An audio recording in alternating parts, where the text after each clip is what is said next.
Tahun ini Bupati dan Wakil Bupati Lebong akan mengikuti ajang Pilkada tahun 2020.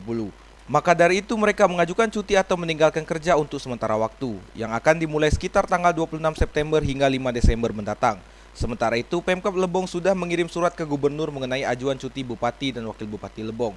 Dengan adanya cuti tersebut, maka akan ada pengganti yang disebut sebagai PJS atau pejabat sementara dan akan ditentukan oleh Permendagri sesuai dengan Permendagri nomor 1 tahun 2018 tentang cuti di luar tanggungan negara bagi gubernur dan wakil gubernur, bupati dan wakil bupati serta wali kota dan wakil wali kota. Alhasil PJS nantinya akan diambil dari pejabat Provinsi Bengkulu. Nah, PJS ini nanti diambil dari pejabat Provinsi Bengkulu. Tidak terlalu lama, lebih kurang 71 hari lah pejabat sementaranya nanti. Dari Tuboy, Dimas Kintan, Lebong TV melaporkan.